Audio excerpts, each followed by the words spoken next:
नमस्कार, स्वागत है आप सबका हमारे खास कार्यक्रम देश देशांतर में। मैं हूं कवीन सचान। सुप्रीम कोर्ट की आर्टिफिशियल इंटेलिजेंस कमेटी ने मंगलवार को अपना आर्टिफिशियल इंटेलिजेंस पोर्टल लॉन्च किया। सीजीआई एसए बोबड़े, आगामी सीजीआई जस्टिस एनवी रमना और सुप्रीम कोर्ट की एआई कमेटी के चेयरमैन जस्टिस नागेश्वर राव और हाई कोर्ट के कई जज मौजूद थे। सीजीआई बोबड़े ने पोर्टल को लॉन्च करते हुए कहा कि मानव बुद्धि और मशीन लर्निंग का उचित मिश्रण है और एक हाइब्रिड सिस्टम है जो मानव बुद्धि के साथ मिलकर काम करता है। सीजीआई ने आर्टिफिशियल इंटेलिजेंस के खिलाफ आपत्तियों और आलोचनाओं पर भी बात की। उन्होंने कहा कि जैसा कि ज्यादातर लोगों के लिए इसका मतलब है कि स्वचालित निर्णय लेना, उन्होंने साफ किया कि इस प्रणाली के संदर्भ में इस तरह की आपत्तियां पूरी तरह से अनुचित हैं, क्योंकि इसे जजों को तथ्यों को उपलब्ध कराने के लिए उन्हें मदद करने के लिए डिजाइन किया गया है, ताकि उन्हें निर्णय लेने में आसानी हो। और साथ ही साथ प्रत्येक न्यायाधीश के लिए उचित है कि निर्णय लेने का काम उसी पर छोड़ दिया जाना चाहिए और मशीन को इसे तय नहीं करना चाहिए। उन्होंने कहा कि एआई टूल की शुरुआत न्याय तक पहुंच सुनिश्चित करने का एक बड़ा कदम है और जरूरतमंद लोगों को न्याय दिलाने में एक महत्वपूर्ण भूमिका ये अदा कर सकता है। तो समझिए कि मौजूदा जो हमारा सिस्टम है न्यायपालिका का, और जिस तरीके से उसमें पेंडेंसी की बात होती है या फिर तथ्यों को सही वक्त पर न्यायाधीशों के सामने लाने की बात होती है, एआई का रोल किस तरीके से और कितना बड़ा हो सकता है और इसके क्या बड़े फायदे भारतीय न्याय व्यवस्था में हम देख सकते हैं आने वाले वर्षों में, और जरूरत के मुताबिक इस वक्त उसके हालात कैसे नजर आते हैं। हमारे साथ दो खास मेहमान हैं। हमारे साथ पीके मल्होत्रा सर हैं, former secretary ministry of law and justice government of India. Sir स्वागत है। और चारू प्रज्ञा हमारे साथ हैं, एडवोकेट हैं सुप्रीम कोर्ट में। चारू, आपका भी स्वागत है। शुरुआत मल्होत्रा सर आपसे करना चाहूंगा कि न्यायपालिका में एआई की शुरुआत किस तरीके से आप देखते हैं, और जब कहा जाता है कि दुनिया में सब कुछ एआई बेस्ड, एआई ड्रिवन होने जा रहा है, और ऐसे में भारतीय न्यायपालिका को इसकी जरूरत भी कितनी ज्यादा दिखती है? कविंदर जी, सबसे पहले तो मैं ये कहना चाहूंगा कि मैं जो सुप्रीम कोर्ट ने ये पोर्टल एक लॉन्च किया है जिसका नाम है सुपेस। सुपेस का फुल फॉर्म है supreme court portal for assistance in court efficiency. मैं सुप्रीम कोर्ट के इस स्टेप का स्वागत करता हूं। हम बात करते हैं कि हमारी कोर्ट्स के अंदर पेंडेंसी बहुत ज्यादा है और उस पेंडेंसी को कम करने के लिए क्या क्या स्टेप उठाए जा सकते हैं।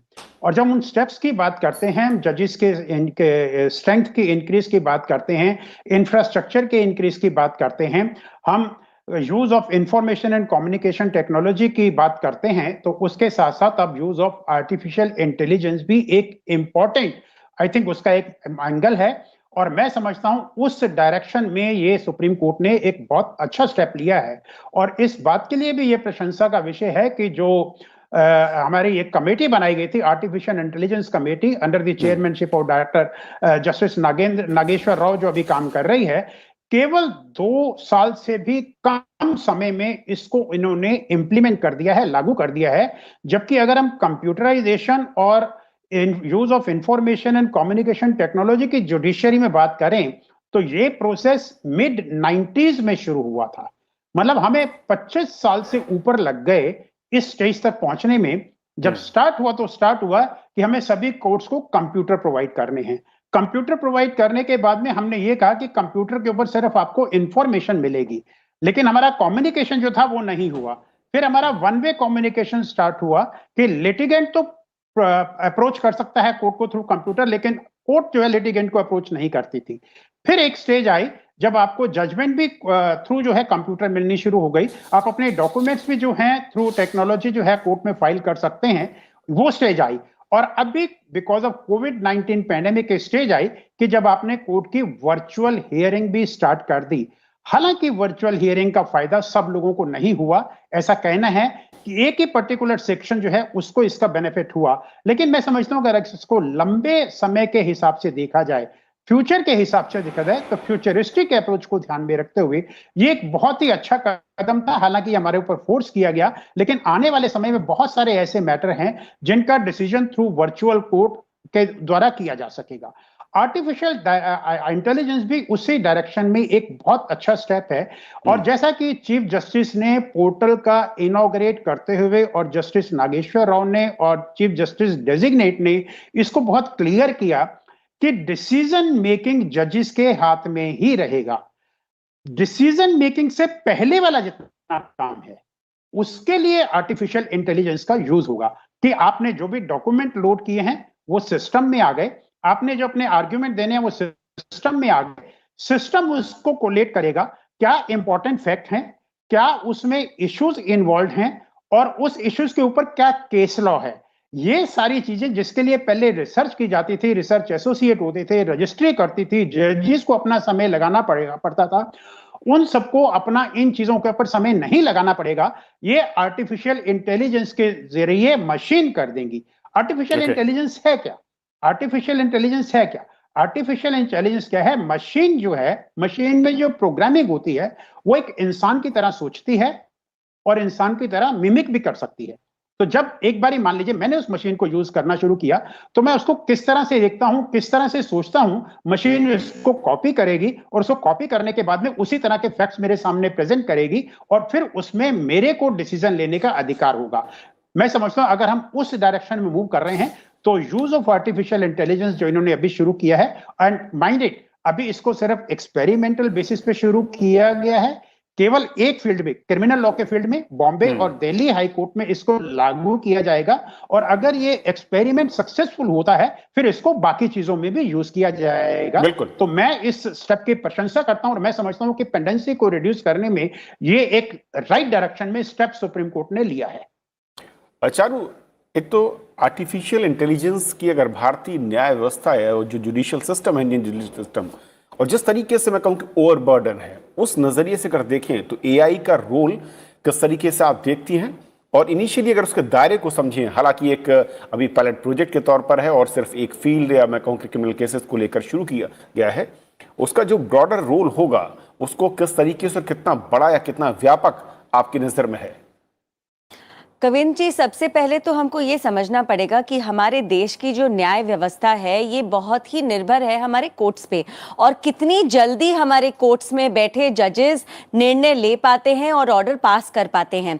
आज की तारीख में हमारे देश में 4 करोड़ से ज़्यादा पेंडिंग मैटर्स हैं, चाहे वो सुप्रीम कोर्ट में हो, हाई कोर्ट्स में हो, डिस्ट्रिक्ट कोर्ट्स में हो, और ये जो संख्या है ये हर साल बढ़ती ही जा रही है। ये संख्या हम कम नहीं कर पा रहे हैं।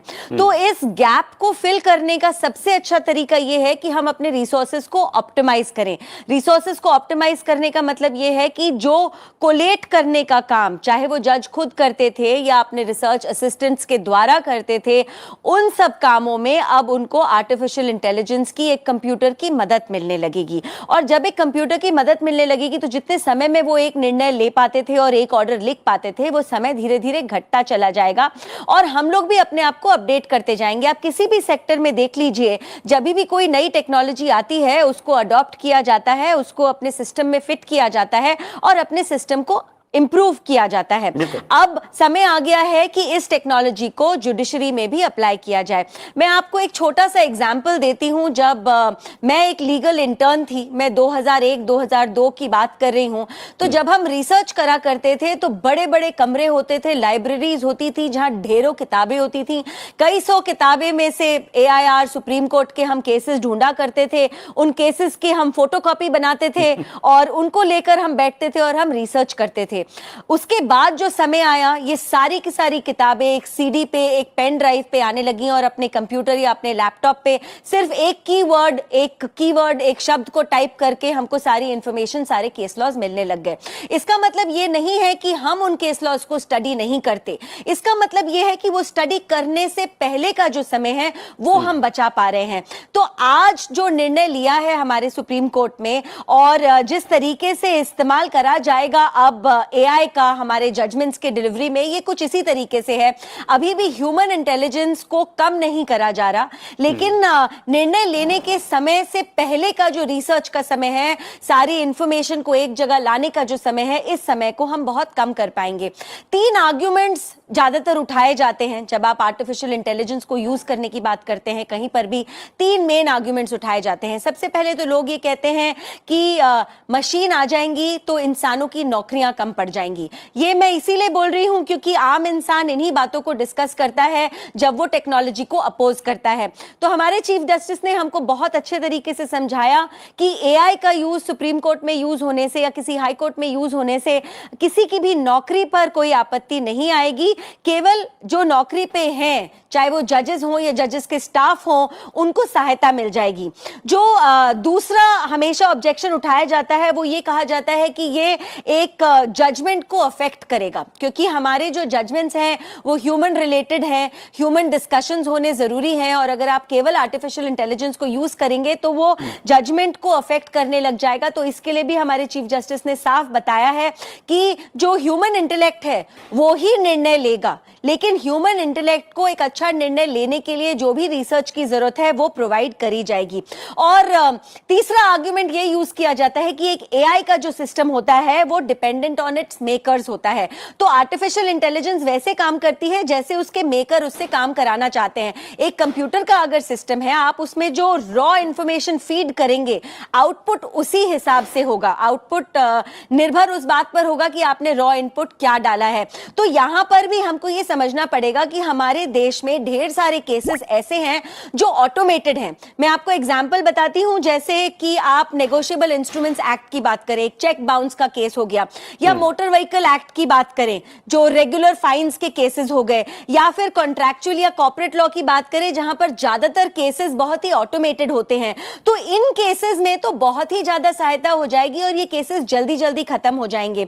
और यहां पर एआई को एक असिस्टिव टूल की तरह यूज करा जा रहा है। एआई कोई निर्णय नहीं लेगा, एआई कोई जजमेंट नहीं लिखेगा, लेकिन एक असिस्टिव टूल होगा। आप ये समझिए कि एक जज का असिस्टेंट बन जाएगा एक कंप्यूटर, और मिलकर जब एक कंप्यूटर की नॉलेज और प्रोसेसिंग एक ह्यूमन इंटेलेक्ट के साथ जुड़ जाएगी तो हमारी जुडिशरी बहुत एफिशिएंट हो जाएगी, बहुत जल्दी काम कर पाएगी, और जो हमारा जो सिस्टम ऑफ डिस्पेंसिंग जस्टिस है वो स्पीड अप हो जाएगा, तो सर जो बहुत एफिशिएंट हो जाएगी, बहुत जल्दी काम कर पाएगी, और जो हमारा जो सिस्टम ऑफ डिस्पेंसिंग जस्टिस है वो स्पीड अप हो जाएगा। तो सर जो